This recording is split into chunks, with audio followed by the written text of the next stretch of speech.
నువ్వు వెంటనే బెంగళూరుకి బయలుదేరి వెళ్ళు. ఈ మొక్కేదో ముందే చెప్పుండొచ్చు కదక్క. నందు వాళ్ళ కార్ డిక్కీలోనే సైలెంట్గా దాక్కునుండేవాణ్ణి. నువ్వు నీ చెత్త బుర్ర. నీ బుర్రను చూస్తూ కూడా నిన్ను బెంగళూరు పంపించాలంటే నాకే కంగారేస్తుందిరా. అది కాదక్క, వాళ్ళని ఫాలో అవడానికే కదా నన్ను బెంగళూరు వెళ్ళమంటున్నారు. వాళ్ళని ఫాలో అయ్యేదేదో వాళ్ళ కారులోనే వెళ్ళుంటే సరిపోయేది కదా. వాళ్ళేం మాట్లాడుకుంటారో వినేవాణ్ణి. పైగా ఏసీ కారు కాబట్టి డిక్కీలో కూడా చల్లగా ఉంటుంది. నీకు టికెట్ డబ్బులు కూడా మిగిలిండేవి కదా అని నా బాధ. అఘోరించాలే గాని ఫస్ట్ నేనేం చెప్పాలనుకుంటున్నానో అది విని చావు. మరీ అలా తిట్టకక్క. నీలాంటి మట్టిబుర్రని తిట్టకేం చేస్తారా? మీ అక్కిలా ఉండడానికి నువ్విలా ఉండడానికి కారణమేంటో ఇప్పటికైనా అర్థం చేసుకొని చావు. నువ్వు నీ మట్టిబుర్రాను. నువ్వు కూడా తిట్టకమ్మా, నాకు అర్థమైందిలే. నువ్వు చెప్పక్క. నీకు ఫ్లైట్ టికెట్ ఇస్తున్నాను, నువ్వు వెంటనే బయలుదేరు. అమ్మో, ఫ్లైట్ టికెటే? నిజమేనా అక్క? ఊరికే నన్ను సతాయించకు, నాకంత ఓపిక లేదు. ఫస్ట్ టైం ఫ్లైట్ టికెట్ వేస్తున్నావు కదక్క, అందుకే నిజమో కాదో అని డౌట్ వచ్చింది. నువ్వింత సీరియస్గా చెప్తున్నావంటే నిజమే అయి ఉంటుంది. నువ్వు చెప్పక్క. నువ్వు వెంటనే ఫ్లైట్కి వెళ్ళు. వాళ్ళు ఎక్కడ దిగుతున్నారో నీకు కూడా అక్కడే రూమ్ బుక్ చేస్తాను. నువ్వు వాళ్ళకంటే ముందే అక్కడికి రీచ్ అవుతావు. వాళ్ళు అక్కడికి రీచ్ అయ్యాక వాళ్ళని ఫాలో అవుతూ అక్కడ సిచ్యువేషన్ ఏంటో నాకు చెప్తూ ఉండు.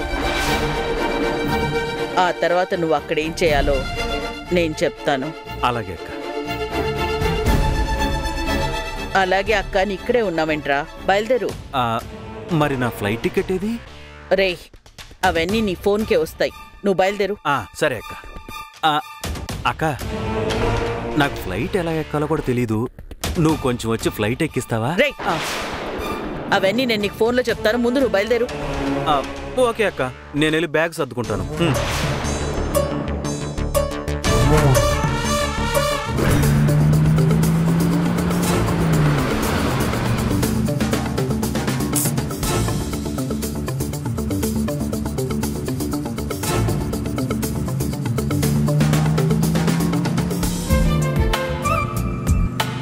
మాట్లాడితే మీ కోట్ల ఆస్తి ఏమైనా కరిగిపోతుందా, లేకుంటే మీకు ఇచ్చిన అవార్డు ఏమైనా వెనక్కి వెళ్ళిపోతుందా?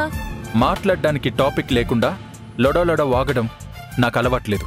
టాపిక్ ఇవ్వడానికి ఇక్కడ వక్తృత్వ పోటీ ఏం పెట్టలేదు. పోటీలు పెడితే నేనే గెలుస్తాను, కానీ నీలాంటి సగం తిక్క మనిషితో మాట్లాడాలంటే నా వల్ల కాదు.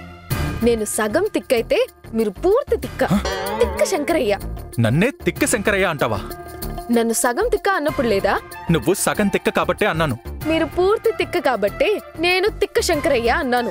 చూడు, ఇలాగే ప్రతి విషయాన్ని మాటికి మాట అంటూ సాగదీస్తూ ఉంటావు. అందుకే నీతో మాట్లాడాలంటేనే నాకు చిరాకేస్తుంది. అసలు మీరు మాట్లాడితేనే కదా నేను మాటికి మాట సాగతీయడానికి. మీరు మాట్లాడకుండా సైలెంట్ గా క్యాబ్ డ్రైవర్ లాగా డ్రైవింగ్ చేస్తుంటే నాకు చిరాగ్గానే ఉంది. వసపిట్టలా వాక్కుండా సైలెంట్ గా రా. Okay angry bird. యాంగ్రీ బర్డా? మరి నేను వసపిట్టనా? వాగుతూ ఉంటే వసపిట్ట అనే అంటారు. ప్రతిదానికి కోప్పడితే యాంగ్రీ బర్డ్ అనే అంటారు. దేవుడా, ఆ మాట నేననాలి. నీకు దండం పెడతాను, సైలెంట్ గా ఉండు. ఈ సైలెన్స్ నా వల్ల కావట్లేదు.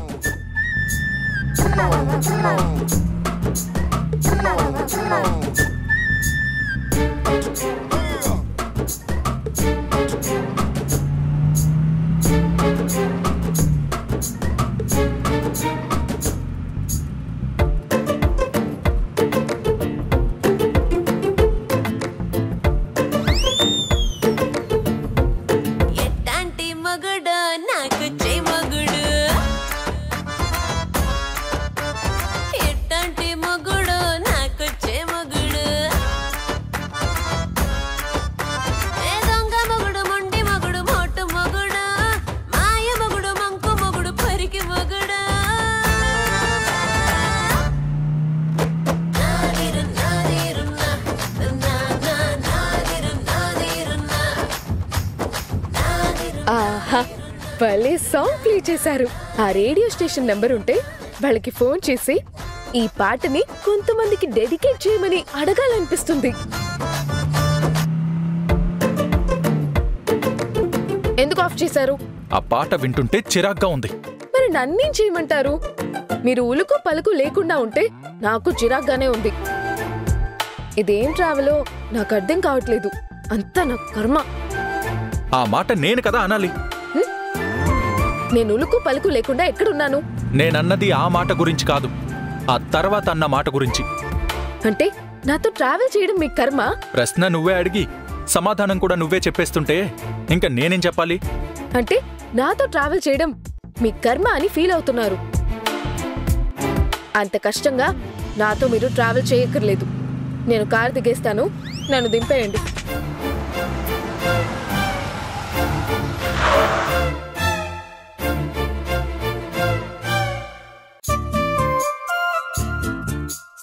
అంటే నన్ను దిగిపోమంటున్నారా? నువ్వే కదా దిగేస్తానన్నావు.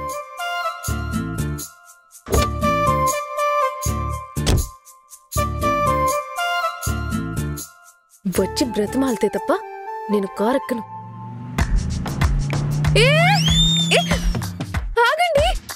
రాక్షసుడా, నిజంగానే వదిలి వెళ్ళిపోయారా? ఆగండి!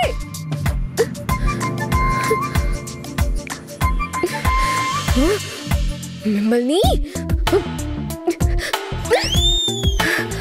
పంచర్ అయిపోద్ది మీ బండి. నమ్మొచ్చిన భార్యని ఇలా నడి రోడ్లో వదిలేసి వెళ్ళిపోతారా? అసలు మీకు మనసు అనేది లేదు. మీరు బండరాయి.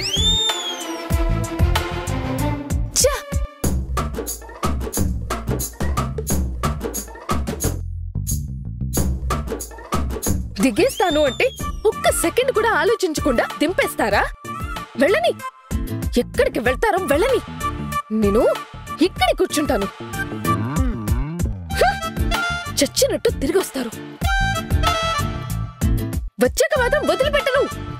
చంపలేసుకుని 100 గుంజలు తీస్తే గాని కారెక్కును. ఎంత పొగరు! అవార్డు వస్తే కొమ్ములు వచ్చేస్తాయా?